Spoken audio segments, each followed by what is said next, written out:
Hey guys, it's Justin Goodbread with Financially Simple. I've got to tell you a story. This particular client was looking for somebody to help them reach their goals over the next 5 to 6 years before they retire. He has a 7-figure portfolio, so he's done quite well for himself. And he was looking for a broker to help him, or an advisor to help him reach his retirement goals in the next couple of years. So we knew he was interviewing our firm, and he was also interviewing some brokers, as he told us, out and about in our community. Now let's fast forward about 8 months. I received a phone call early January of this year, and the client says, "Hey Justin, I need to sit down and talk with you. I made a mistake." Well, that's not something you hear from a prospect, and I didn't know what he was talking about. So, well, in what way did you make a mistake?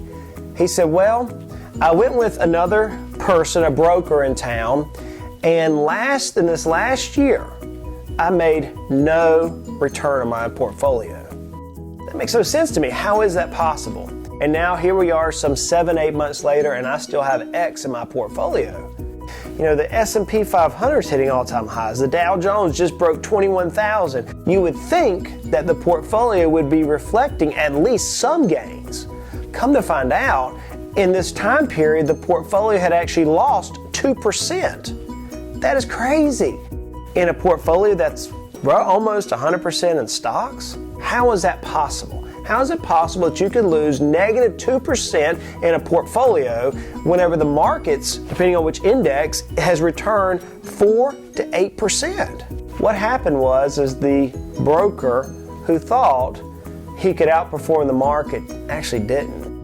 There's not a person on earth who knows what the markets are going to do. The allure is that the broker can go in and time, buy and sell to protect the downside, but yet still make the upside. There was a research firm, CXO advisory firm, out of Virginia, which did an analysis on that particular issue, and 47% of the time, the financial experts were wrong. Now, if I had a quarter in my pocket and I flipped it heads or tails, I'm going to be 50% right or wrong. I have a better chance flipping a quarter than many financial experts. This client would have been better served just placing the money in an index fund, just a passive index fund.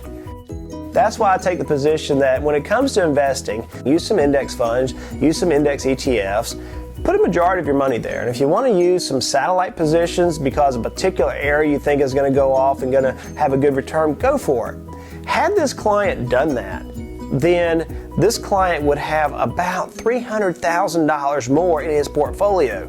That's a lot of moolah. That is a ton of money. This is Justin Goodbread with Financially Simple. Let's make your life at least financially simple.